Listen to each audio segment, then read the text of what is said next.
saw a robin today. That's I saw a robin. Good, did you? Yeah. Nice. Right. Okay. Let's go for it then. Here we go. Hello and welcome to the JfG Podcast.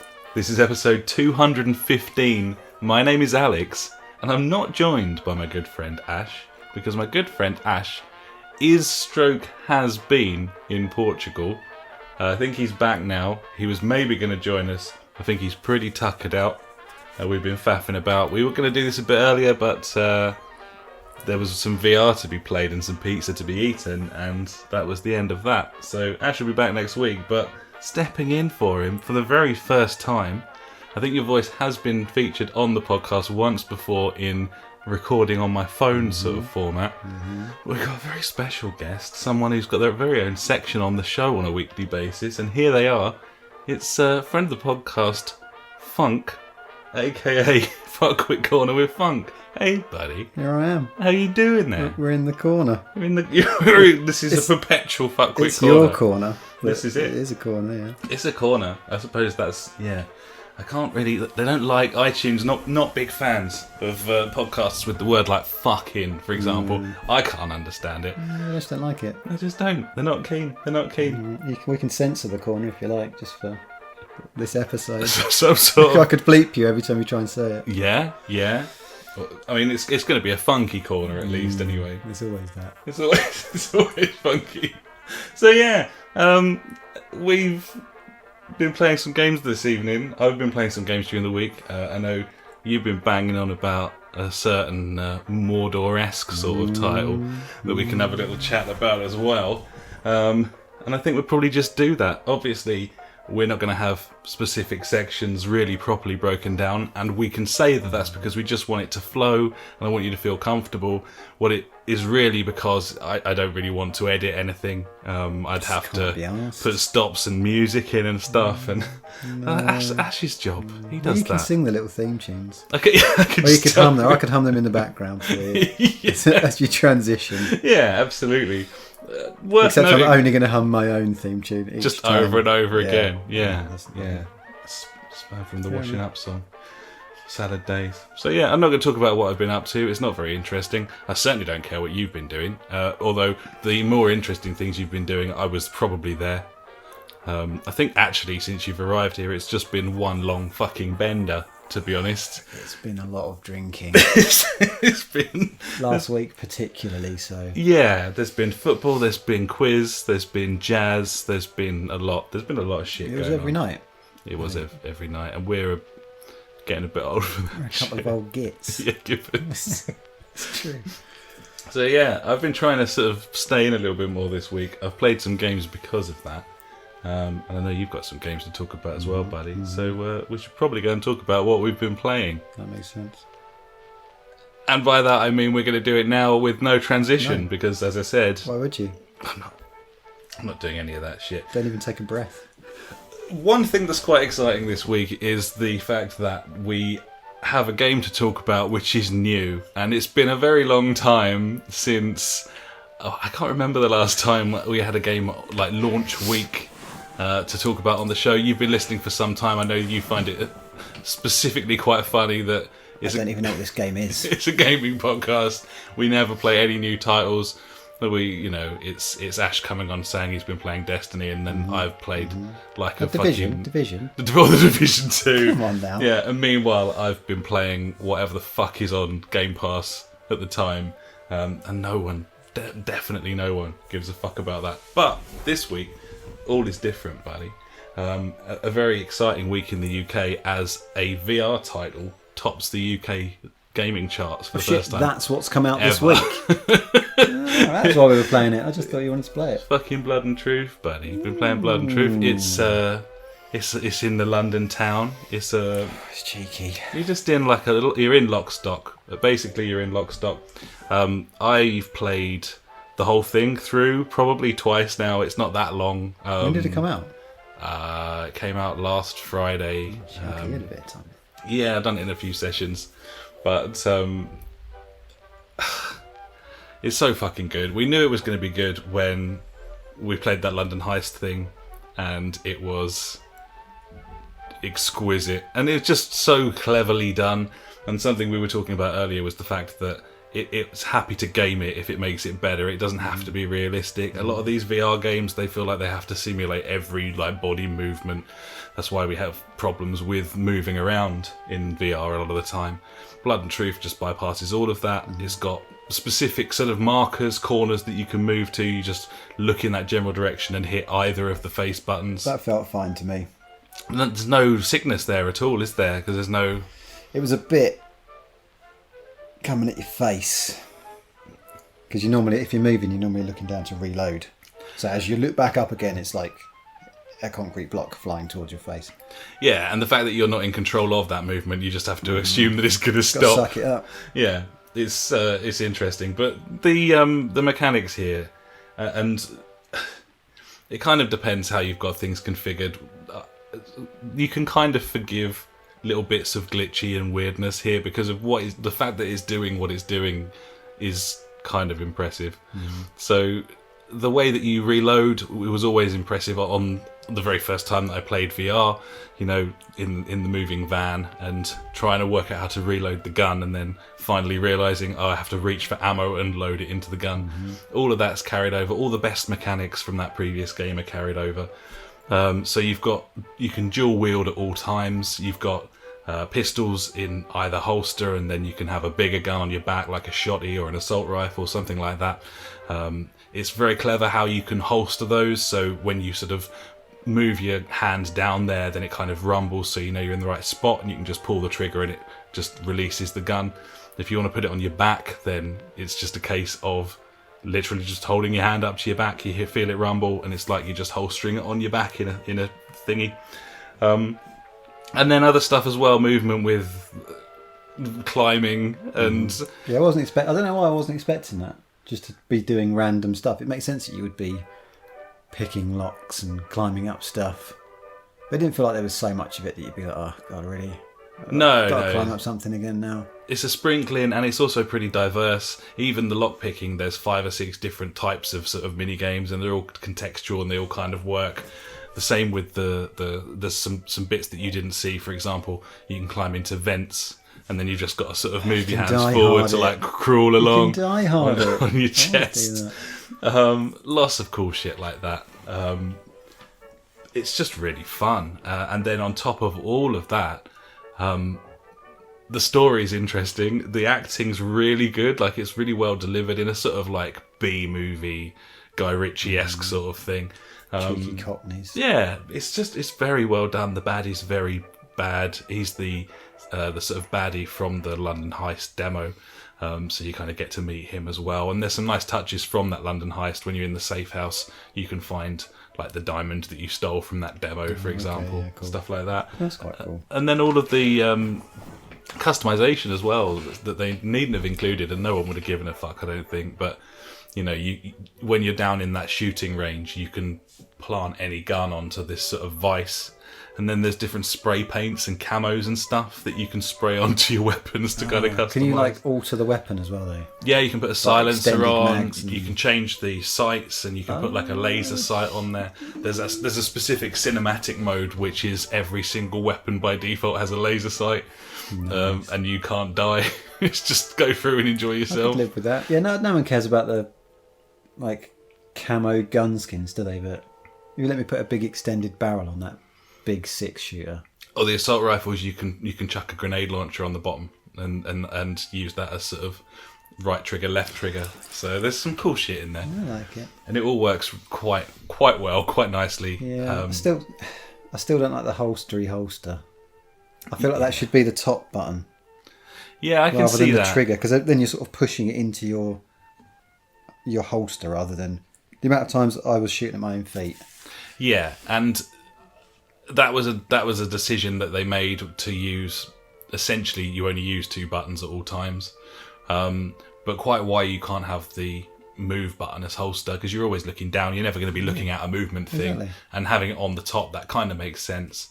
It can kind of come unstuck occasionally. There's a couple of times we were playing earlier where I was falling off a building over and over again, and it just wasn't quite picking up exactly where I was. and a lot of that comes down to conditions. I mean, where my TV's situated in here, it's not ideal, like space-wise. I've seen a lot of people playing this game standing up as well and having a lot more joy with it. Doesn't it need 3 meters by 3 or something? Is that what it Yeah, is? something like that. I think I'm a little bit close. Yeah, I reckon you're a little bit shy of space. Yeah, it's... Except when you push the couch back, which we did. Yeah, and that was fine. Originally, and that was plenty of room. Yeah. Just sort of other weird stuff, like when you're using it, you've got to kind of think, like when you're standing here, I've got a lamp directly behind me. You don't want that thing on. It interferes with... Yeah, makes sense. It's too bright. Same as if it's broad daylight, you want to sort of pull the curtains a little bit just to darken it up, just to help the camera out a little Do that bit. anyway. But You don't want any of that light in your house. keep the fuckers out. But yeah, it's a real achievement. It's exactly what I was hoping it would be. There's loads of other stuff in there as well. It's got a full-blown time trial mode with a medal system. There's lots of collectibles and stuff to find if you like that sort of thing as well. And then each level there's a challenge mode where they replace all of the enemies with sort of targets that are kind of half hidden, and you get multipliers for hitting them, like single bullets, like chaining shit together. So it's got a bit of replay there as well. Yeah, we were kind of hip firing. That was one thing I was a bit unsure of. But then maybe that's just that you're not quite set up perfectly right for you. Yeah, well, I think as well, the way that if you're only wielding a larger weapon, there's usually a second, there's usually like a second option, so you can maybe like hold it with 2 hands.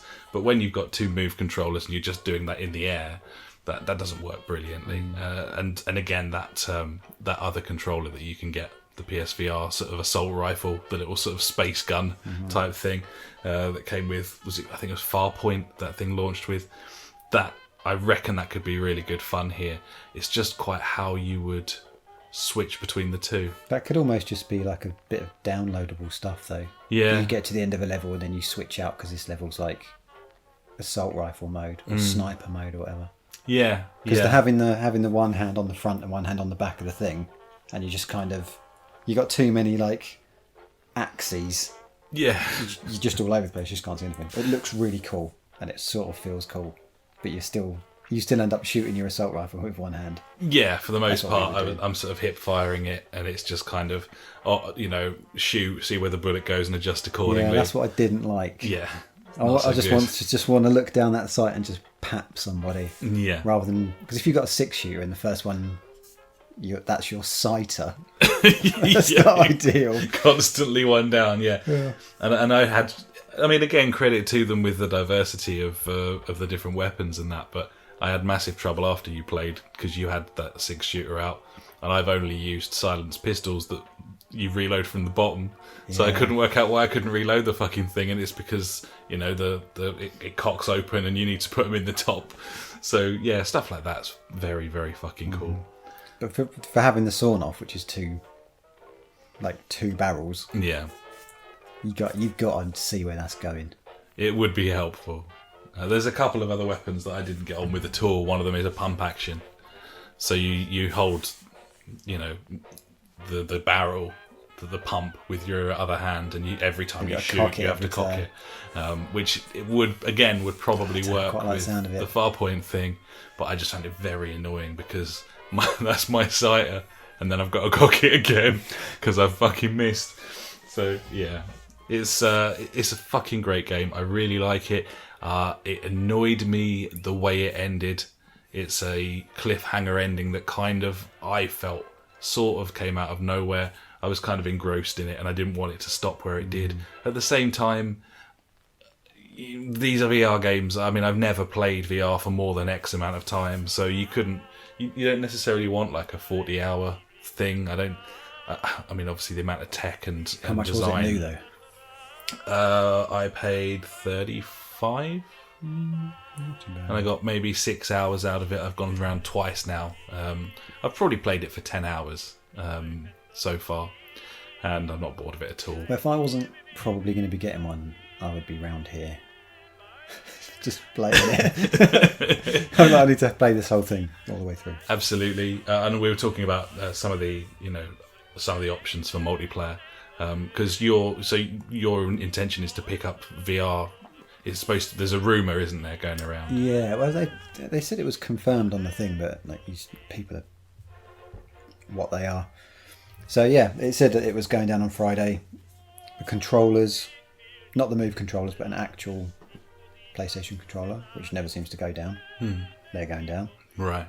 So mega bundle, cheaper bundle, normal controllers, and then a bunch of games, but like the games are always going up and down, aren't they?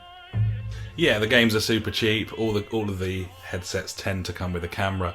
It's just getting a bundle with the Move controllers, and that doesn't seem to be something that's really possible. Doesn't seem like it's a thing. There's rumours that they'll be redesigning those controllers and launching new ones with an updated headset next year.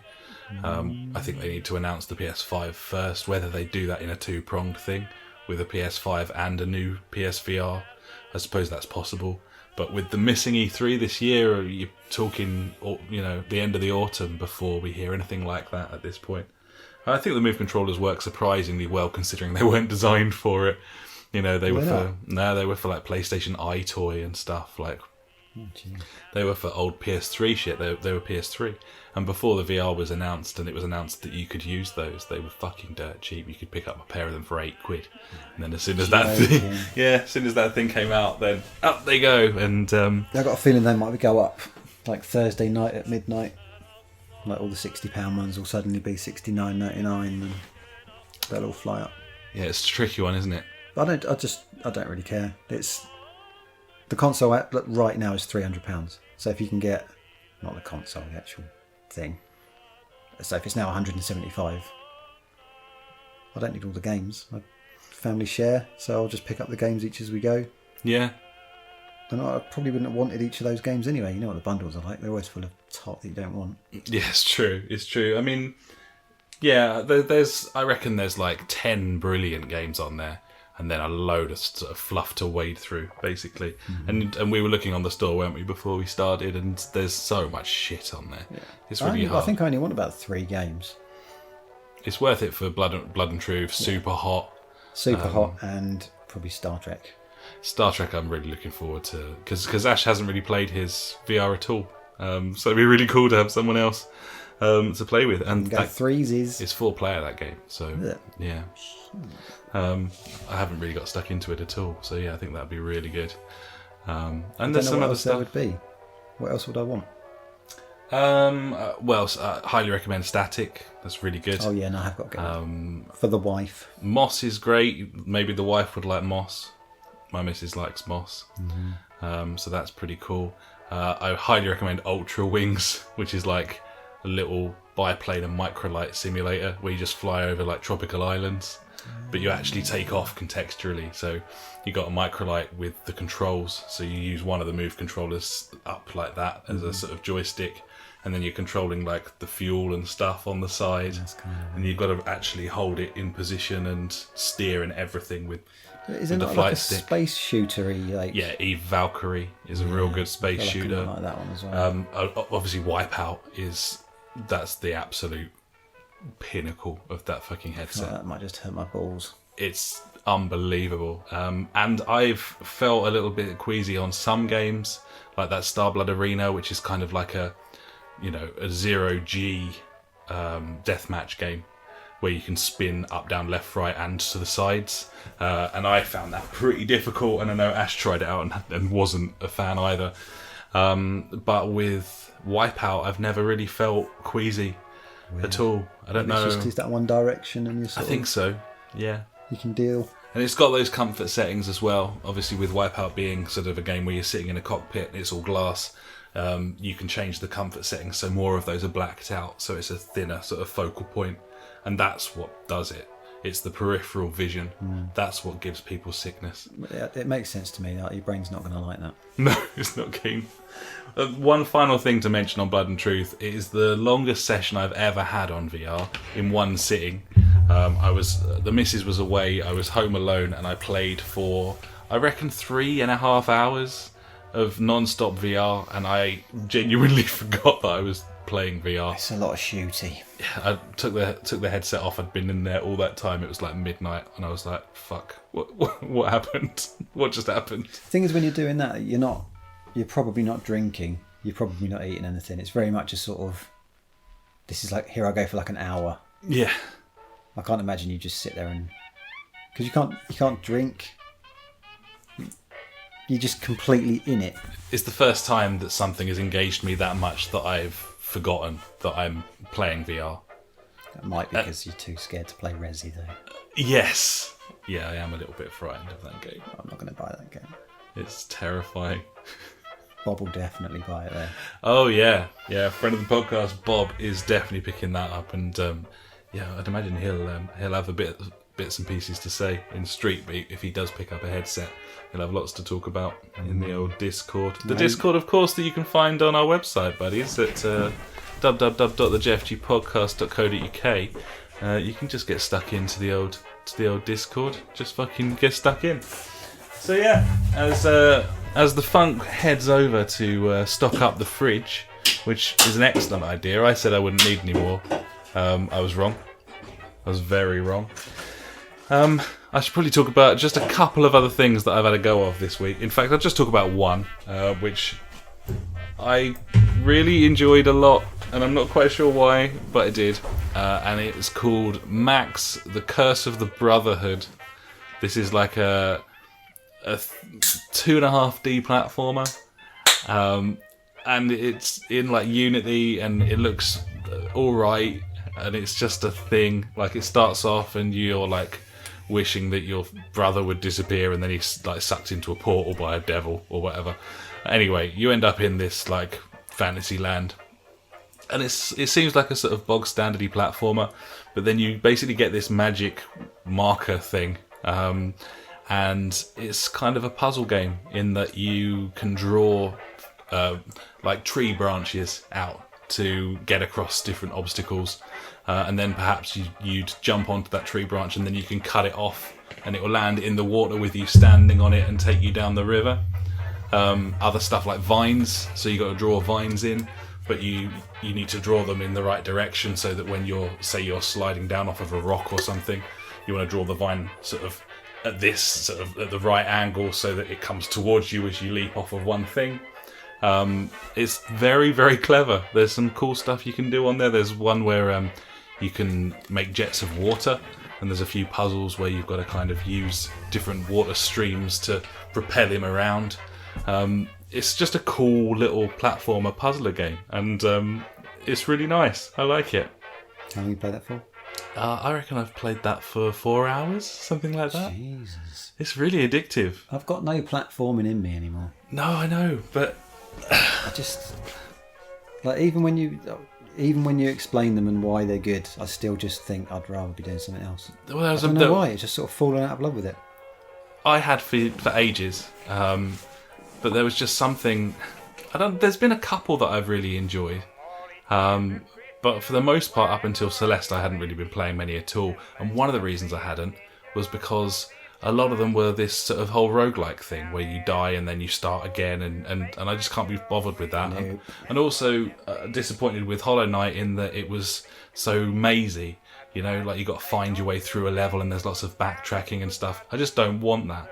But I've always had a bit of a hard-on for platformers. You remember how many hours I put into Rayman? Yeah, you did. And then stuff like Fez as well, like really cool little indie titles with clever mechanics. And I think that's what gets me, is clever mechanics. Fez had a mechanic where you used the bumpers and you could turn the whole world. It was on 4 sides. This has got a mechanic where you're essentially building little portions of the level around yourself to traverse it. It's just really clever. I always really like the sound of them. I always like the sound of it, but I just, when it would come to buying one, I'm just like, no, can't be asked. I have no idea if you were forced to play Celeste for an hour. I've no idea whether you would come out the other end of that engaged by it. Who can say? It sounds fun. It sounds like something I would have played. It's punishing as well. It's brilliant fun, really punishing and really rewarding. Yeah, I certainly can't go on about Celeste on this podcast. That'd be ludicrous. But not even that. This is much more of your sort of kid-friendly platformer kind of thing. But it just runs really nicely. I wasn't expecting very much. It's just one of these Game Pass games that I've been trying out. That seems to be the beauty of that Game Pass. It's so good. They've moved it over to PC. They're going to start putting Microsoft games on Steam now, which the Epic guys aren't very happy about. Yeah, suck it. But yeah, as more and more become available, I think the service grows and grows. But then, Sony have now confirmed EA Access for PlayStation. That's been sorely missed for ages. Sony having to sort of do things that maybe they necessarily didn't want to do. But either way, yeah, Game Pass is fucking absolute winner. Because there's just more shit on there all the time. Every time I go on there, which is, I probably play Xbox once a week, twice a week for a couple of hours. Every time I go on there, there's three new things to download. How much is it? I pay $7.99 a month. Not bad. Netflix money, isn't it? Yeah, basically. I think I'd probably get more out of it if everyone had one, so that we had online stuff to play as well. But most of the stuff I've been engaging with has been kind of solo games anyway. So I could do with a little bit more sport and stuff on there. The thing with the Xbox is there's just occasionally you just wish.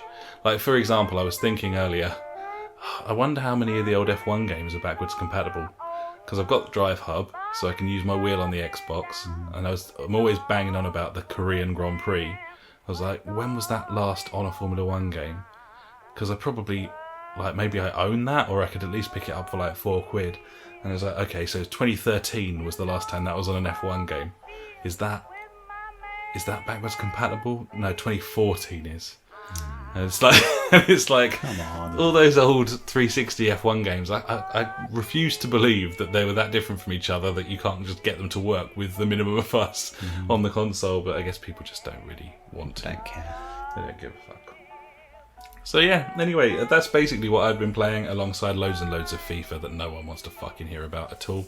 I don't want to hear about that. Absolutely not. So what have you been playing, buddy? And are you still kicking on with old Shadow of War? I am. And how's that going? It's good.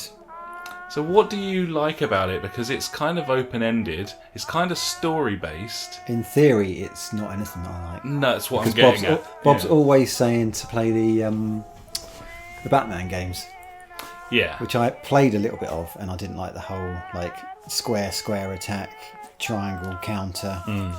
Didn't really like it, which is quite a bit of old Shadow of War. Yeah, there's a lot of that going on. It's got a bit of a Assassin's Creed-y thing going on. You got the climby Assassin's Creed thing. I think what I like about it most is, because obviously you can make your guy slightly to how you want to do it by all the different weapons and stuff, obviously like any game. But I do the whole archery thing from up on high or on funny angles, and all of the stuff that you can unlock for your character as you go on, you can unlock to make your guy better at doing that thing. That's what I like. So I'll be crouched above a group of people and they're sitting around a fire, and I've got a little add-on that if I aim at the fire and press a button, I teleport down to it basically, but detonate the fire, setting everybody alight, which brings up these little weird sort of golem-y things that run around and attack everybody, while I sort of run off and climb back up to where I was going, for example. Plus, you still have to do XX triangle, but it just seems to work. It's just flows fun. nice. It's just fun. So it's kind of got that sort of Hitman-esque sort of thing of having a bit of fun with, playing it how you want it. So you could just wander around the world taking people on kind of as and when you found them, and you would find, because the whole thing is about taking these citadels down. So each citadel's got a big chief and then littler chiefs and then all of his Indians basically, and you just have to basically interrogate these worms, these little weaklings, and that will let you unlock a look at one of these guys. It tells you all of his strengths and weaknesses, and some of them you can't hurt with arrows, some of them you can't set on fire, all of the different stuff, and every single one's different with different names, and they all talk differently, and it's all, so you unlock that guy, and then you could go down and hunt that guy, or you could wait until you just came across him, and you just slowly take him apart piece by piece by piece, or you just go marauding through you just don't care. And in terms of difficulty, is it kind of punishing if you do go in there with the sort of without the intel and approach things the wrong way? Yeah, you can sort of get mobbed. So the more you go running in and just attack people, they've got the ability to call more people in, and they can call people in to ride in the big war dog things and the big guys with the clubs, that whole stuff. So eventually you would get swamped, but you could still get out of that because you can like leap over people. Right. So you could basically kind of Neo across people until you got to something you could climb up, and then you can fly up there. Because you really are basically Neo in this thing, aren't Pretty you? much, yeah. And then all you get is the whole sort of Splinter Cell outline of yourself. So if you do something that obviously people see, it leaves the outline, and they go and investigate it, and then they sort of wander all around it. So they don't just walk up to it, see you're not there, and then go away. They carry on for a bit, like having a good old look around or whatever. I've always quite liked that idea. That goes back to the Blood and Truth thing, like game mechanics that aren't remotely realistic in any way, but they just improve things like massively. Yeah, but that makes sense for Lord of the Rings, because that's what Lord of the Rings is. I think that would be my other question: is how much of the enjoyment that you're getting out of that game centers around that license? The fact that it's a licensed Lord of the Rings product, does that make a big difference? Yeah, I don't think it makes a difference, like minute to minute, but the whole feeling of where you are, and then when you find one of these generals that's just it, because they're just in the general population, it will say you have to search for them, and then you go into like your weird, like clever vision, and it identifies the guy, and you can sort of mark him up, go and find him. When you find him, he sort of stops whatever he's doing and turns around and plays like a little thing to you of whatever his thing is. So like, someone's, so-and-so the bard, or so-and-so the poet, or, Grok the whatever.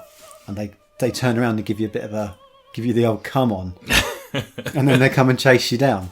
And because they can ambush you without you realising that they're there. So you could just be doing something else, and then the screen will spin around, and this guy will just give you he'll give you the beans about how he's going to do something to you. And you could just run away. You literally could just pelt up the road and never come back. And that would be fine. The game doesn't care.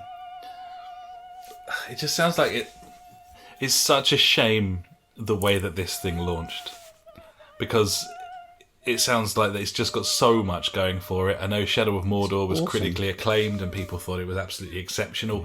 It sounds like this kind of built on every single one of those systems, and then they just absolutely like raped it with loot shit and microtransactions. When you fire it up, it gives you a message before you can get into anything that says basically all of the stuff that was bad has been removed, and this currency is being removed on this date, and basically just forget that this happened and play the game. It's so weird. But I wouldn't have bought it unless Bob had played the first one and basically it was explaining sort of what you do, because to just sort of roam around feels a little bit pointless. I just find it really weird that they put all the work in to fix that thing when it's a single player experience. When it's not like a games as a service thing they can build on, where they can't entice loads of people in. Mm-hmm. And then they're stripping out all of the money-making schemes that they had to make it a game that people really like, except no fuckers playing it anymore. But their choice was either to just let that franchise die, or fix it and then they can make another one. I just don't know if they can make another one. I'd buy it. I wouldn't buy it at full price. No. I think it was $15.99 with all the DLC. I just wonder how many Game of the Year lists that thing would have made had it not come out with all of the bullshit in there. I think quite a lot of people wouldn't stick with it for very long, because it's obviously kind of repetitive. Because I haven't actually taken one of these Citadels yet, and I've played it. I think I'm 11% through the story, something like that. But I must have played for 20 hours. But I just kind of like, because you have to progress through the story to unlock the things you require to take down these Citadels. So for ages, I just thought if I just kept killing these captains, eventually that would be enough to let me take on this person. But it's not, because you can like dominate people and then they become your followers. That's the other part of it. So you can choose, you can obviously spy out who's good, and then you recruit those people specifically, and then they help you attack or they help you defend. So and then you upgrade them. So I dominated my first guy. Weird. And then after a good bit of dominating, and then it said, you can unlock one of these three things. So one was like sappers who run towards the walls and blow them up, or the guys on the big dogs, or the guys with the big, whatchamacallums, swingy sticks. Mm-hmm. So you can choose. You could kit out your generals however you want in order to attack the place that you're going to attack. But I think you can attack the place anytime you like. You're just weakening it by killing the captains. You're weakening So you kill the guy who's got the thing that fires the flaming balls out, for example. And then presumably, I don't even know yet, presumably you actually attack the castle. But I don't know how much people would... I guess you could just keep playing this story and then eventually it'll make you do it. Yeah, you'd assume so. You'd have to do it to progress, I suppose. Man, I never fancied the Shadow of Mordor. I just missed this game because of the problems at launch. It sounds like they've basically fixed it. And it sounds like it's probably worth a shout, especially at the price point it's at this point. You can pick that up dirt cheap. Now they've fixed it. Well, it sounds like it's just the Batman games, but I'm not sure it really is. I don't really like Batman. Well, me neither. But there's all the stealth thing. There's the stealth stuff in it, isn't there, as well? So you can do the whole brawling bit and then the hiding in the shadows bit. But it's the bow and arrow that's really... Yeah. That's really my thing. And obviously you're upgrading this stuff as you go along. So if you're a bit of a collecty freak, they've got all the different sets of stuff. And if you... certain sets, that's just 1 of 6, whatever, how many of 6... If when you tie them together and you wear them at the same time or use them at the same time, these extra upgrades unlock to each of these things. So you could just have really cool stuff, or individually, or you can try and get one of these specific sets if that's what you want to do, which is cool. Whereas I've done that classic thing of I got something I liked and I won't give it up. I do that on every single game like that. Yeah, it's But then that makes you a certain class of person, like a certain class of character. Because you carry on going down that line and you just keep pushing the stuff that makes you better at doing that. Which means you could potentially play it again in a different style completely. And be a different guy, like you would for Skyrim, be a mage and not a warrior or whatever. Man. I think that would work pretty well. I might need to pick this up. It's good. But again, it's a bit of a time sink. They blatantly had that thing to Game Pass. Yeah. I mean, it was only £15 and $15.99, I think, with all the DLC, which seemed reasonable to me. For a punt of a game I didn't really know if I wanted. And does it run all right? It seems fine. I mean, I hardly know, though. You don't... I genuinely, you say it all the time, well, that's 40 frames or 30 frames. I'm like, really? I honestly don't realise. Unless a game sort of starts to chug. Well, that's what I'm really asking. Like, does it hold a frame rate? Because you've got massive... giant gangs of mobs and shit, pretty strong, solid, lengthy draw distance. Yeah, that's fine. And also you can obviously when you're looking down the when you're doing your archery, as soon as you pull your bow back, there's a certain amount of slowed down time. Right. So it's going from fast to slow and fast to slow with all the different stuff. It's cool. You can unlock stuff where if you shoot the person in the leg, it pins them to the floor. Nice. And then you can just waddle up to them. And it does, and then that thing, that what do you call it? That skill has 3 different things that you can then unlock based on whatever you feel like having. So you can literally make someone that does completely different stuff. It's cool, and you can ride the dogs, and then you can unlock the thing so you can ride the really big what's the thing out of Return of the Jedi? AT-AT. No. In the Sarlacc, near the Sarlacc pit, the big thing that he fights and then crushes the his wormy head in the door. thing. No, he puts his head through the door and then it comes down on his head. That massive thing. Right. You can ride around on those, and also that's the thing that you can do is there's bait slung up around these camps, and you can shoot the bait, and it will call in 2 of whatever animal. So if you don't fancy killing all these people because you think maybe you can't handle it, you can slowly thin them out. And you can shoot arrows to poison their grog, or you can shoot arrows to blow up their whatever it is in the other barrels. But you could sort of thin them out without them ever knowing that you were there. You could just slowly pick a camp apart if you wanted to, or you could just run in like a loony. And if you go back there later on, have they kind of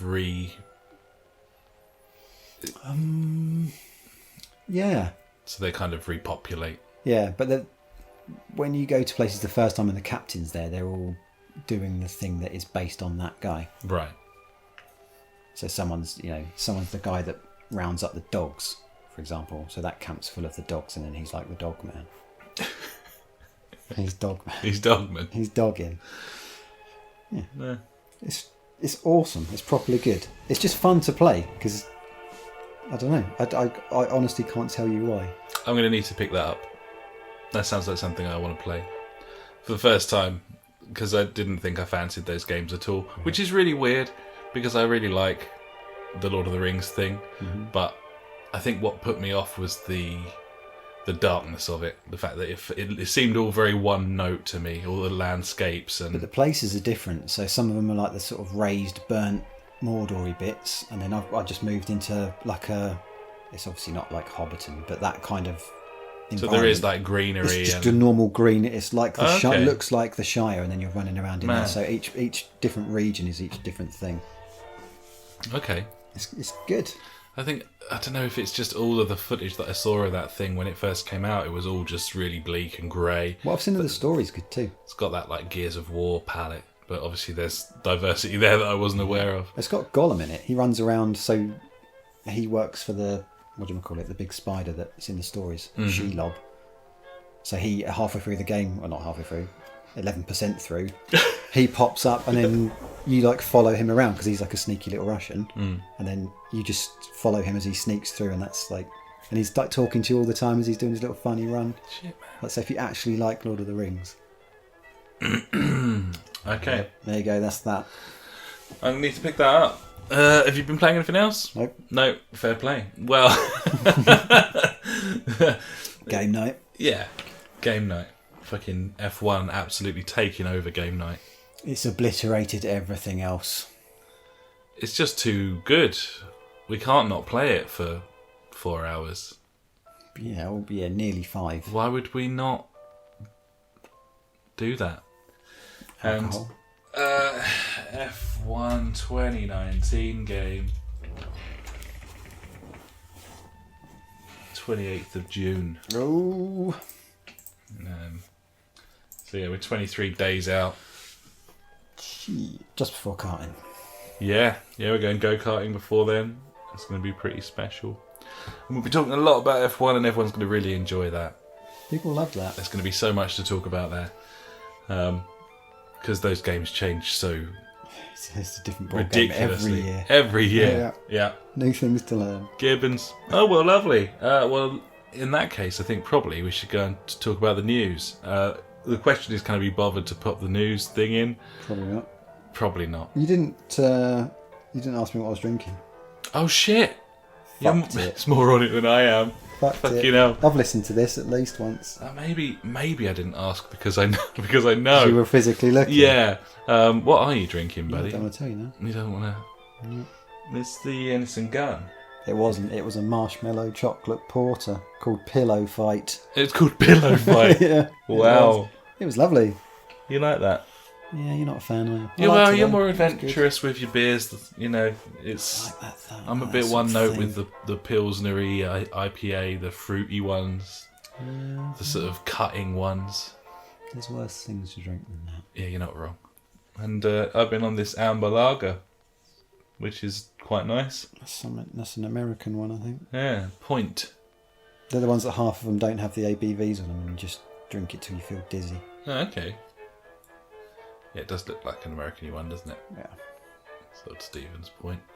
And I've got an Innocent Gun on the way, which I like it because it sounds like Innocent Gun, which, of course, From the Scotland. is rarely the case. So let's talk about some news, buddy. There's been some news. Haven't seen any news. Well, then you're fitting well here because I'm in luck. Ash never knows what's fucking going on either. So let's talk about some news. Firstly, number one.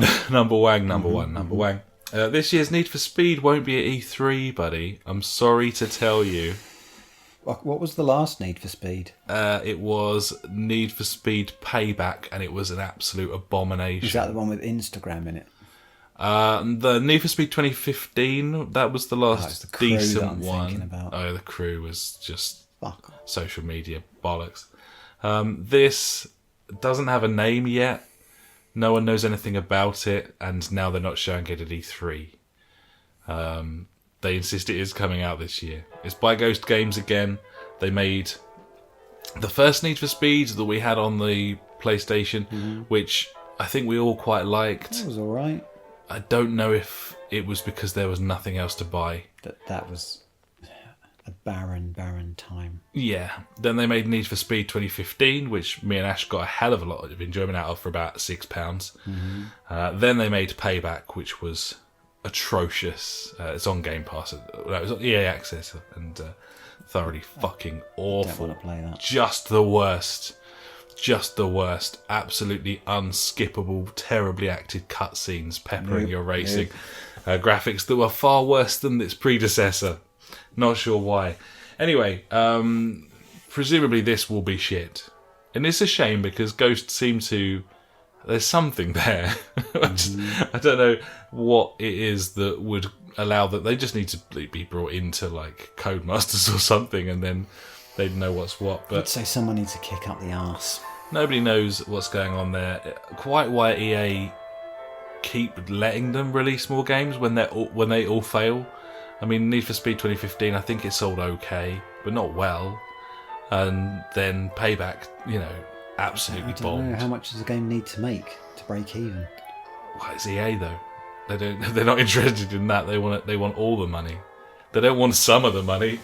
Not if they can have all of the money. So yeah, I don't know. Nobody knows anything about it or cares. But that's a shame because I'm always excited when new racing games are coming out. But there are reasons to be cheerful in that department, buddy. We've got Assetto Corsa Competizione, which is launched properly on PC now and is coming to consoles at some point in the future. You played the old one of that, didn't you? I liked the old one. It was really ropey on the consoles, though. They've promised a proper full-blown port this time rather than whatever the fuck that last one was. Good. You got to slow down with more than 5 cars on the track. It was terrible. And you can't have that sort of stuttering. It just doesn't work. Not in a sim.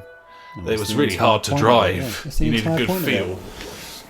But then obviously this Grid reboot, that's exciting. With old Fernando Alonso helping him out. Next time you're over, you'll have to give Grid 2 a burn on the Game Pass because it's fucking great. Oh, yeah. And I think that'll make you pretty excited for this. But it's got Gotham-y vibes, is what I would say about this new Grid. That's nice. I'm excited for GT Sport VR. Yeah, that's really fun. And you can't do a great deal in it. It's single player, but you can time trial round all of the tracks in any of the cars. And that's really all you need. With the wheel. With the wheel. Taking some Ferrari round brands. Why can't you just pop into my game? Like, even if it was just 2 people. It just doesn't seem to be able to manage it. It's just a power thing. Yeah, I don't know how cheap Drive Club VR is at this point. They're switching the servers off for that game in a year's time. Those guys can just fucking do one. Yeah. I'm not interested. That thing's online. They can, no. And it's good, but the graphics are terrible, which kind of makes you think Polyphony have got an excuse with GT. Jerks. They can't get, if Drive Club was a decent looking game because of its low frame rate, they were able to make it look really good. But Drive Club VR is a fucking horrible mess, to look at, despite being quite fun to play. It just hasn't got the beans, but I'm sure that it will come with the new PlayStation. And it does make a massive difference having a Pro as well. The PSVR, it makes sense. It's got more power, got more beans. Exactly. I suppose once you've got the VR, and as long as it's compatible, that's the main thing. Yeah, that's what they've said. So it should be clear there. Well, they've never told a lie or promised something that couldn't happen. No, not at all. Need for Speed not at E3. Beyond Good and Evil 2 also not at E3. Neither will Sony be at E3. Basically, EA aren't really at E3. Nintendo, they do their Direct thing, which doesn't really count as being at E3 in my opinion. So it's essentially Microsoft, Ubisoft and Square. And of those, Microsoft tends to be the only one worth watching. I haven't partaken for many a moon. I like watching I don't stay up for them anymore, but I like watching the presentations because they're just so stupid. It's just so ludicrous. The idea that these executives come out on a stage, try and appeal to various demographics of people they have no idea about. It's like the guy that runs Coke like running out and trying to sell you Coke. It makes no sense. Yeah. He's a guy in a suit, obviously, because he runs a business. He's the chairman of something. You shouldn't have to come out and then jump through weird hoops. It's so dumb. Yeah, but I mean, but Sony have done it so well over the years, and I think Phil motherfucking Spencer does a good job of presenting those things, like a weirdly decent job considering.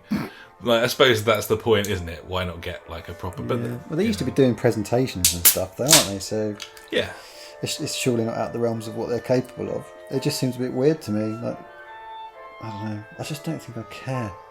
no. You know, I want to play the games, but then I see that, you know, it's like, oh, blah blah game is at E3, and when's that coming out? Oh, next year. Like, well, A, it probably won't be, and B, it'll probably be wank by then. So why am I even going to get excited? Yeah, I mean, I don't really get excited anymore. There's nothing about E3 that I'm excited for. I'm looking forward to certain things. I want to see what Microsoft does in terms of they've got a clear run to announce anything they want unopposed, and I don't know how that's going to go. They'll probably do nothing. I would expect that they'll do nothing. No competition. I mean, they're going to announce their rejigged Xbox Ones. They're releasing a slim version and a discless version, but they don't need a big power play because there's no competition, so they can just save them. I don't know. Again, with the new consoles, it's like I'm not excited like I used to be about new consoles because it's just power. Mm-hmm. It's just power, so it doesn't really feel like there's anything special there anymore. Well, they don't really make games that completely blow you away, he says after playing VR and being like, oh my god, this is the best thing ever. But in general, normal day-to-day gaming, nothing comes out where you're like, oh my god, I've just got to play this. We've got our staples and always will have, like, for better or worse half the time with football games. The last time that happened where I was like, I must play this, was Red Dead. The time before that was God of War. Before that was Uncharted 4. And there's a pattern here. So that seems to be it for me. The next one that I'm really excited for is The Last of Us 2. These are all single-player, story-driven experiences. So I still haven't played Red Dead, because I was like, as soon as I buy it, that's all I'm going to want to play.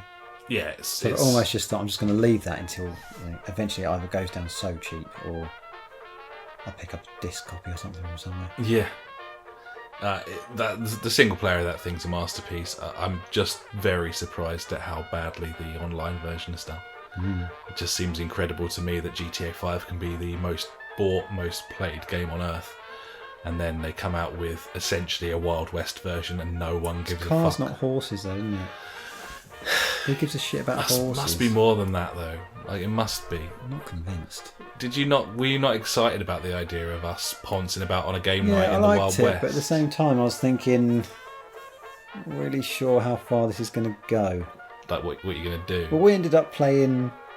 All we would play on online GTA was stunts and snipers. Yeah. So we weren't even really playing it. We weren't playing the game. No, we were playing drive Lamborghinis up ramps as someone tries to shoot you with a sniper rifle and you try and knock them off the top of a container. Yeah. Which, to be fair, is better than the game. That is a fair point, yeah. Other than that, or just aimlessly ambling about for an hour. Well, I would like to play the Red Dead equivalent of snipers and stunters. Yeah. However you would like to set that up. Horses and yeah, bows and arrows. Run your horse up the ramp while you're on top of a train with a bow and arrow. It's not the same. I just don't know. I don't know why. I'm not quite sure why, but yeah. It seems to be single player stuff. I'm certainly not excited for any of the AAA stuff on the horizon, to be honest. Which is probably best because E3 looks like a fucking bust this time round. And that is a shame. Having said that, one thing that I am looking forward to, and I don't know if you've seen any of this at all. I haven't seen anything. I genuinely haven't seen anything about anything. That's half the time why I listen to the podcast. I don't know. I then don't have to. Do you know anything about the new Kojima game, Death Stranding? I've seen. I saw a video that was a guy running through what looked like a marsh. There's like a big black tentacly, like willy thing, flapped about, and he ran away. I think that was it. And I was like, okay. So obviously this is a Kojima game. As such, it's going to be stupid. Some of that's going to be good stupid, and some of it's probably going to be bad stupid. I was never a big Metal Gear fan. Me neither. The only Metal Gear game that I ever enjoyed was the most recent one. Not the most recent, not Metal Gear Survive, but the Metal Gear Solid 5, The Phantom Pain, which is incredibly underrated. Essentially, it's fucking Splinter Cell. I still think I'll pick that up. It's fucking Splinter Cell with comedy. I think I'll pick it up. It's one of those things that you just think, oh, I'm not going to buy it now because I've got X, Y, Z to play. Yeah. But eventually, you'll get it. It's cool. That game's cool. And I probably chucked 30 hours at it. Like 2 years after we bought it. Mm-hmm. So it's weird, but it's a fucking great game. This thing, who can say what this is going to be like? We don't know what it is. We know a little bit more about what it's about now. So this week they released big black tentacle-y things in marshes. They released like an 8.5 minute gameplay taster this week, and you got some sort of idea of what it was all about. Now, some of this stuff might have been common knowledge to people who sort of wank over Kojima anyway. I wasn't really following it because I was just like, this could be anything, that guy's mental. Mm-hmm. But it looks to be it's post-apocalyptic, but not in a sort of horrible Fallout-y way. Everything's all meadows and snowy, and so on. Why is everything bloody post-apocalyptic? I think Someone tell me want that. a bit of wilderness. Also, it's much harder to render giant cities. So I think that's got a lot to do with it. It's lazy. It is. Unacceptable. Well, it's pretty. It's a pretty looking game. It's got that dude from The Walking Dead in it. He seems to be quite good in it. It looks a lot like him. And so there's some sort of organisation that he's a part of. The world's kind of ending and there's little factions and stuff. And then meanwhile, it seems to be that there's this sort of alternate dimension which is kind of being thought of as hell. I think they're actually calling it Hades. Mm-hmm. And there are pockets where these people who are tethered to Hades kind of breach into our reality, and they can literally just fucking kill you. If they touch you or anything, you're just dead. And then there's these babies that have been bred who are in some way connected to both of these realms. They're called bridge babies. And so these dudes carry these babies around in little like casks, and then when they're in a position where they need to see the other side, so that they done by Vic Reeves. They plug in to the baby, and then they can see like the evil shit that could kill them. But then during this gameplay clip, there was a moment where a dude got basically ravaged by these fuckers, and it just pulled him into the other realm. And then it was like World War II. There was like tanks going across the Somme and shit. Yeah. And that was like hell. And he was running through like a load of soldiers and stuff. It just looks insane. Like, I don't know what's going on there. Sounds quite good. It sounds like you want to play it just to see what happens. Yeah, I think that's probably the best way to describe a Kojima game. I think that's probably the allure. I think what you've got to tag onto the end is when it's in a heavy sale. Yeah, maybe. I don't know. For me, at least. I watched that and I was kind of like... I like babies. I like bridge I like babies. That dude from The Walking Dead. And yeah, I mean, there's all sorts going on here. Like there's a couple of... I'm not sure that's a good thing though. I know, but it just seems crazy, like all the different mechanics and stuff. Graphically, it's a masterpiece. Like, it's using, a form of that Fox engine. Obviously, he's not allowed to use that Konami shit, but he did design it, so he probably knows what's what. Make his own one.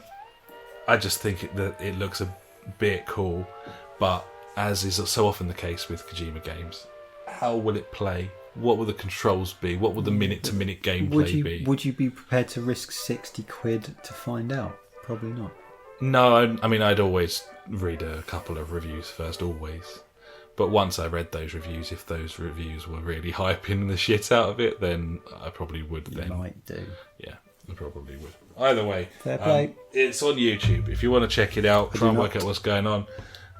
Who can say? And that game, the reason that the trailer was released was because it was announced that it is actually launching on the 8th of November this year. So that's quite cool because it's been quite barren It's this a golden year. release. It is very much golden release time. Beautiful. Meanwhile, other things. GT Sports got a new circuit. Just in time for you to pick up VR. You will be able to patch that and you'll be able to race around the Goodwood circuit on GT Sport. Like a teapot. Which is very cool indeed. That's a Like great it. track. It's a great track. I'd like it if they had the hill climb as well. I think the hill climb was actually in GT6. But yeah, this is the Goodwood circuit. Pretty cool. Pretty cool. So that's great. Phrases. Yeah, and that's the 5th track that they have added for free to that game since it launched. It's almost like they want people to buy the game and then continue playing it and then buy the next one. It's a very good game. It's a very good game. I'm fine with that. Yeah. Meanwhile, EA is revealing FIFA 20 on Saturday. I don't know how you reveal a game that has come out every year since 1995. But, yeah, loads of gameplay improvements listed. AI improvements. And reading between the lines, there's absolutely no mention of any new modes or improvements to game modes. Like, nothing in It's the the opening same game blurb. every year. Yeah, nothing about having modes football games had 20 years ago, like being able to play online against your friends, for example. Or some form of cooperative Master League. Yes.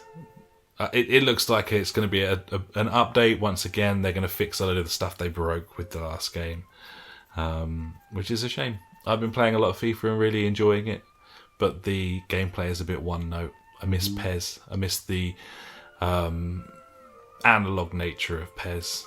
But then I would agree. the AI is so terrible on PES that it's unplayable. I played through a season of Master League on FIFA and I enjoyed it. But I got to the end and I was like, well, Do I want to do that again? is that what I want to do again? No. And then you end up simming games. You just think, well, why am I? If I'm just going to sim the games, what I really like is the transfer window. Me too. Which suggests it isn't a very good football game. No, you just want to build your team, which Yeah. you can do in lots of other different Sim ways. through to the next window and see who else you can buy. You know, play fantasy football or Yeah, go on Football Index. True. There's lots of things you can do. absolutely. It's not required.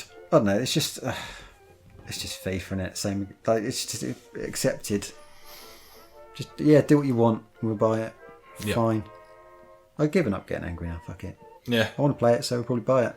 probably will. Not sure when we will. Well, if this, we'll do the whole thing of Play both flopping demos. around about which one we want to play. Yeah. And then just pray that Evo's good. PES demo normally comes out before the FIFA game comes out, so we will be able to at least play PES and confirm its shitness before committing to the other one. Yeah, it would almost be worse if PES was decent to play in the demo. Because then you're like, ugh, now we've got to make a choice. I mean, that game hoodwinked me last year. The demo came out and played a certain way, and then the game came out and it didn't play like the demo. They made changes in the intervening period. They were all terrible, and I pissed my money away on that game. Yeah, because that wasn't a beta either. That was a demo. That was a demo. So that was. This is an advert for the game that you're going to buy, and then you buy the game. And they're like, now we had to change it. That build was 3 months old, and it's a 9-month cycle on that game because they can't start making it until sometime after the previous ones come out and they've supported it full on 100%. So they don't start building that thing at all as a proper full-blown team, and except for the 9 months leading up, like a football season. And with that in mind, you can't really rely on those demos either, so you can't rely on anything because you can't play it otherwise. And you can't rely on reviews because all the reviews are fluffy. This is just tosh. feel stuff, nothing about like mechanics or design or modes. You can never find out anything that you want to from a review anymore because they've all got to be fucking, it's all I it's can't all remember the last Esquire time magazine I bought rather a than game based on a review. I ask people that I know that have played those games. yeah. And that is basically it. Which is why I don't play quite a lot of games that maybe I should have. Like Shadow of War. Yeah. Because Bob was the same. He played Shadow of Mordor and he liked it, but he didn't buy the second one because he heard all the shit. Yeah. So that will... I don't know. Maybe it's just timing. Maybe you would have hated it if you'd have bought it and had all the microtransaction shit in it. I think you would have. Yeah. So yeah, a few other bits and pieces. BT Sport app has finally arrived on PS4. It's been on the Xbox One for some time. I really liked that app because I have BT Sport, but I didn't want to have a little Freeview box under the telly so that I could watch BT Sport. Also, I only pay for standard def package, but in the app it runs at like 4K. So Nice. it's like cool. So yeah, that's now arrived on PS4 as well, just in time for there to be no football on there and the Champions League to have ended. I can't believe that was a thing that didn't exist. BT Sport Like app. genuinely. Yeah. That the PlayStation didn't have a BT Sport app. Well, I to think me, they it want you to seems. use the box because they have all of the on-demand movies, services and stuff tied into that interface. Whereas I only ever used it for BT Sport. We didn't use it at all. And then as soon as we got the new telly with its, we just had all the Freeview all built in and everything anyway. Smart nature. Absolute gibbon. So yeah, we don't watch anything live except sport. So that's now on PS4, which is nice. I haven't tested it out yet, but I will. Meanwhile, Call of Duty Modern Warfare announced. What do you mean? A reboot of Call of Duty Modern Warfare. So we've had the remaster. Oh, I see. So the new Call of Duty is going to be called Call of Duty Modern Warfare, and it is a reboot stroke follow-up title to the Modern Warfare games, featuring many of the original characters from the first Modern Warfare, like Soap and all that shit, but in a modern setting, buddy.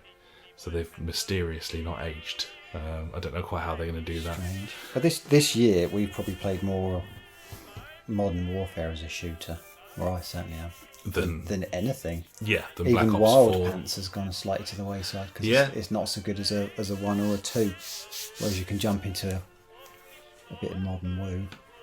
Yeah, and as such, you'd think a lot of people would be quite excited about this.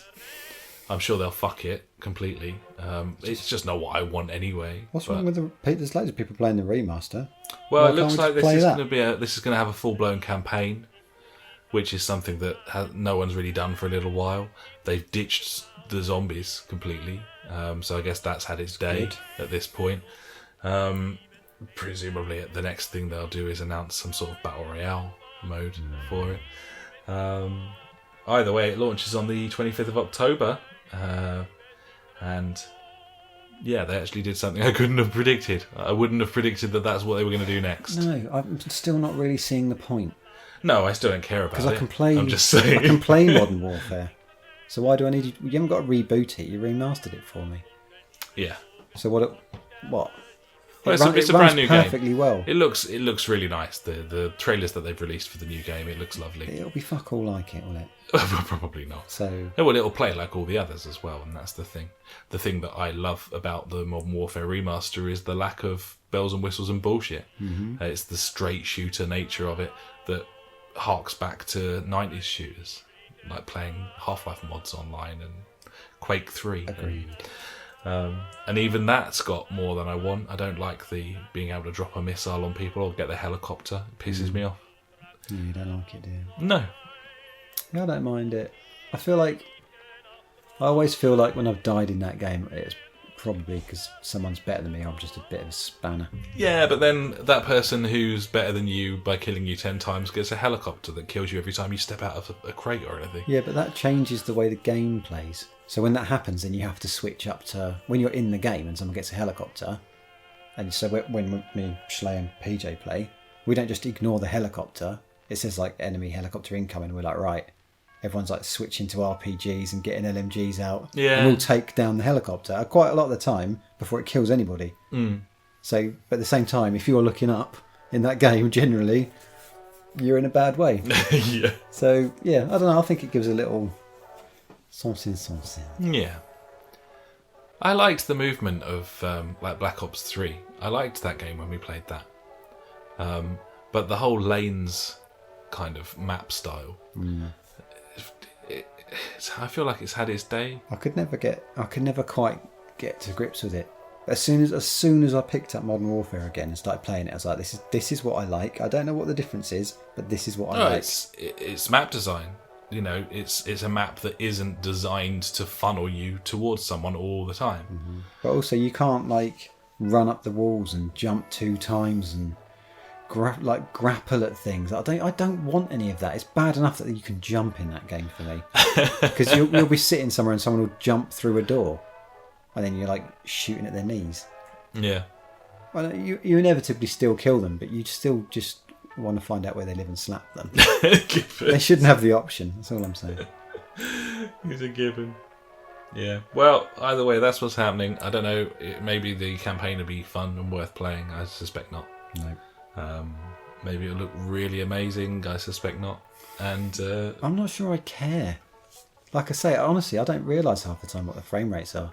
I mean, the thing with Modern Warfare Remastered is that we don't really need anyone else.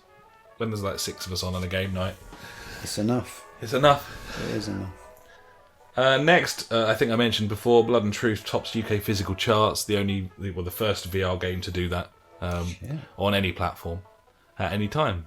This wasn't unbungoed or anything before it came out. It was a straight up release. Came out, launched, physical sales through the roof. Suggesting there's lots of those headsets out in the wild. Suggesting that nothing's fucking coming out at the moment, as I'll demonstrate shortly. And also suggesting that when you launch a brand new game at £35, people are more likely to buy it. So all those things helped, but nevertheless, it's quite an achievement, I think. Oh yeah. Haven't really seen it on the telly or anything. If you hadn't have told me it was a thing, I didn't know that it had just came out. Yeah. I just thought you had it. I was like, this is fun. No, I've been waiting for a while. Fair play. There it is. Elon Musk says Cuphead is coming to Tesla. Cuphead is a first-party Microsoft title by an indie studio in the style of an old Disney or Hanna-Barbera cartoon. Yeah. And it's going to be you'll be able to play it in your Tesla on the big screen, so that's nice. Neither own a Tesla or wish to play that game in anyone else's I Tesla. think that maybe would have been in Ash's news favourite things, that particular I one. reckon it might have been. An animated Magic the Gathering TV show is coming to Netflix. I hope one of these is made up. It's just before you carry on. Created by the Russo brothers, who directed and produced Avengers Endgame, which is a good movie. Mm-hmm. Haven't seen it.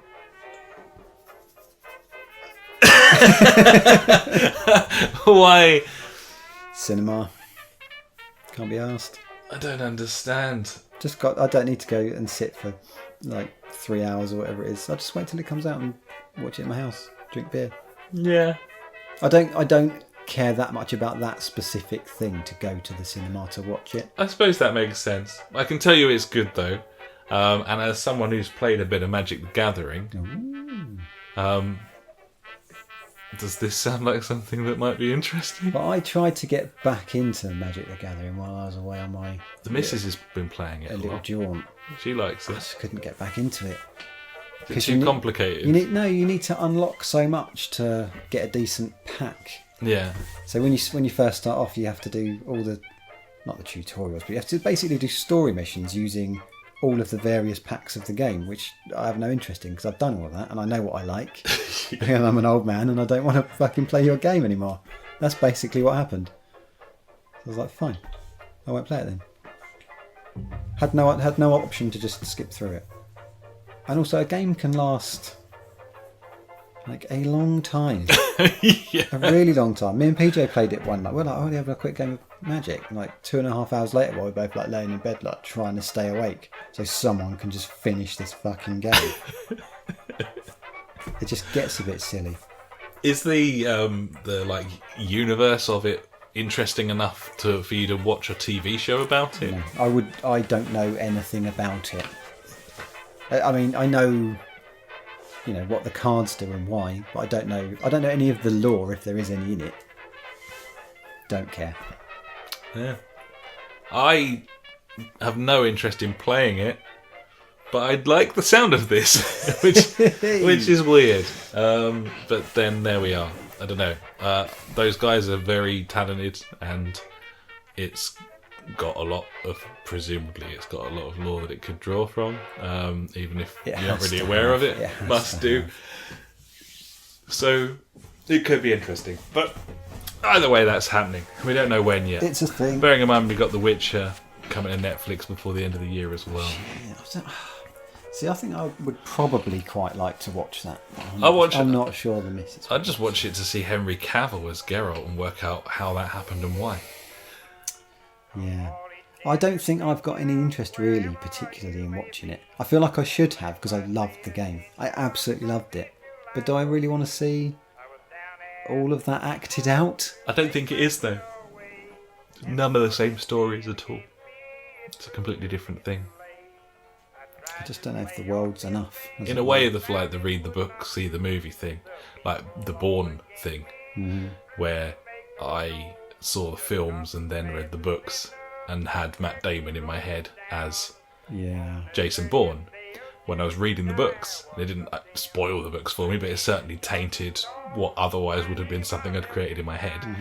And in the same way, I see Geralt as a certain type of character based on the fact that I played 235 hours of The Witcher 3. And I don't know that anyone can step into that role, even though he's digital and, frankly, very poorly acted. Geralt in the game. I mean, he's quite a sort of vague thing as well, really. Even in terms just to look at him, if you had to describe him. Maybe that's why it'll work. I feel like it will work. Like, certain things don't, like Tom Cruise's Jack Reacher, for very fundamental reasons. Yeah. But no, I feel like that could work. It's a vague description. This like tall, grey-haired dude with beard. Yeah. Okay. Is he tall? I don't even know. Probably. I'm not really sure. Is he a eunuch? I don't think so. He's always banging people. Or is it that he just can't sow the seed? He fucks on the back of a unicorn, so he must have the beans. Well, he might not have the beans, but... Well, either way. Let us know. Henry Cavill's certainly got the beans. Finally from me, two more things. Firstly, Watch Dogs 3 has leaked before E3. It will probably feature prominently in the Ubisoft conference, and no one will necessarily give a fuck about that. But I do give a fuck about this. Oh shit. Because it is called Watch Dogs Legion. I think that they've made a series of vaguely similar games where they have now perfected probably both an open world setting and building of an atmosphere to a degree with some of the other games that they've been making.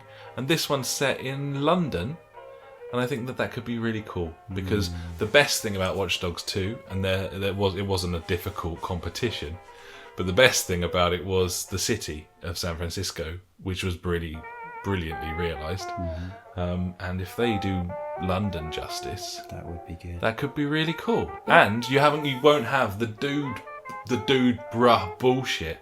It's in London. Yeah, but then you got to put up with the freaking and my Cockney world. Yeah, you? but I find that far less annoying, even though it's a pastiche of a culture I fucking live in, than the hoorah cunts of the States. So for me, I'm kind of, maybe I'm all jacked up on Blood and Truth. I was always a big fan of The Getaway, so maybe it works for me. It could be good. It works for me. Bob liked those Watch Dog games. I throwing it out there. He liked them. The first one's on Game Pass. I've been meaning to have a go. Maybe you should have a little try. Give it a little red hot crack. I'm not sure it's anything you're going to pump loads of hours into, but he just said it was sort of novelty. You know, I can change the lights as I'm driving down the road, or make steam like pop up and kill people or whatever.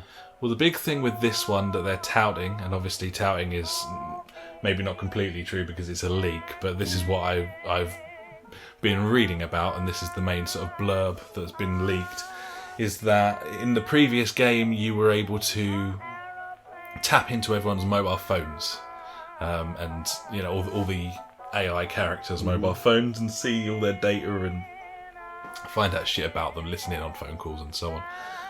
Apparently in this game you're going to be able to take control of those characters, so the missions say there's a mission where a bank is being robbed, you're going to be able to basically play as any of the AIs. So you'll be able to take control of anyone going into that mission and play it in a different way each time, which sounds quite cool. It sounds like it's got a little twist. So that, coupled with the setting and how that gates off Ubisoft's terrible storytelling and direction.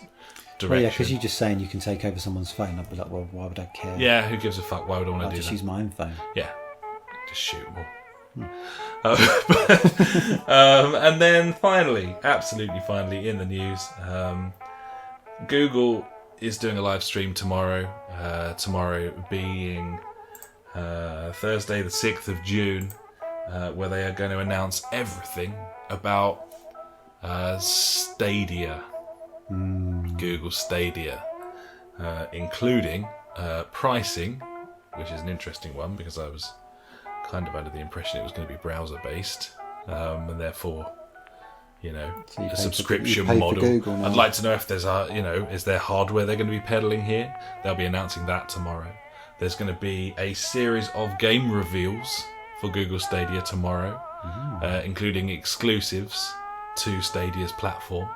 And if Google's funding that, then that could be literally anything. Big old reveal event tomorrow, live stream, 2-hour live stream, all about it. 2 hours? Apparently so.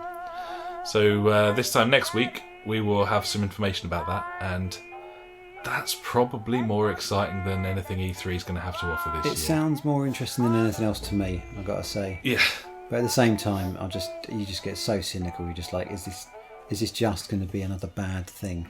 Yeah, I mean, another bad idea or another like really shitty way to try and do something. I think it's the start of. I mean, this exists, or this technology has existed for ages. PS Now has existed for ages. GeForce Now that I was playing on my Mac, it's incredible technology and it works, but no one has set their stall out and said this is literally what we're doing. And for Google to do that with their money, the sky being the limit there, it's kind of exciting to see. I don't know why you get kind of attached to your console, but I sort of do. I do. There's something inside me that does not like the change. I'd be sad if I didn't have a bit of hardware under there that I turned on. It's just, sometimes it's just hearing it turn on and be like, time to play some games. Yeah, well, and also they double up as a heater. They do. Which is kind of nice if you've got cold feet. Very handy when you've got windows like mine. They do look quite nice down there. Yeah, I don't know. I know it's not a rational thing, but as soon as you say you're going to take my console away, I'll get a little bit shirty. Yeah, goodness. As opposed to like a USB dongle for the future. Yeah, I just like, open a browser and log on. That would be exciting, yeah. Okay. Fine.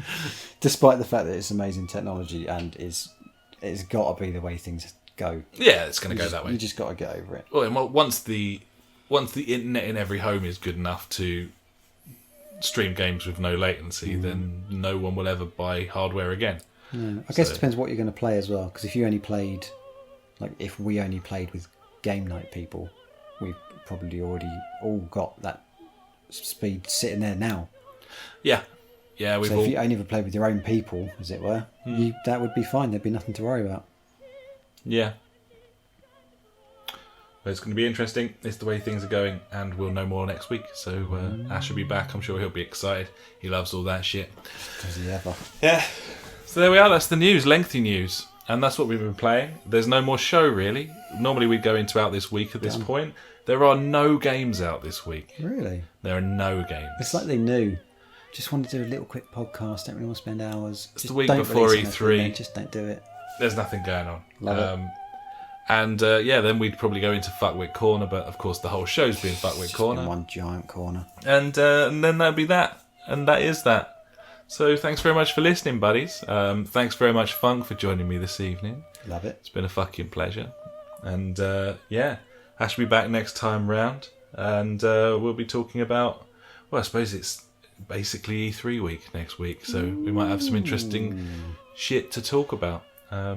But yeah, you can find us on the website, buddies, www.thejfgpodcast.co.uk. We'll be back streaming on the old internets next week. And we'll catch you then. Until then, I've been Alex. He has been Funk. I haven't got a specific ending like Ash has. Yeah. Bye. You could say literally anything right now. Oh yeah, bye. See ya. Not only do you have absolute flagrant permission to say whatever you want, but no cunt listens anyway. Exactly. So, is there anything you want to say? Well, bye. That was what I did say. Okay. Well, we'll end there.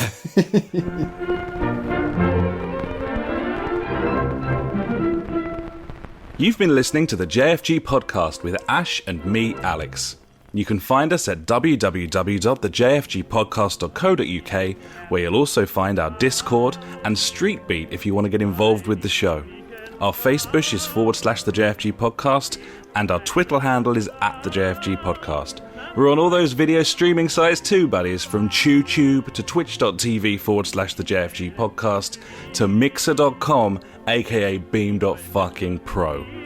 We've got a PS4 community you can join, just search the JfG Podcast on there, and we're also on Google Plus if that is how you choose to live your life.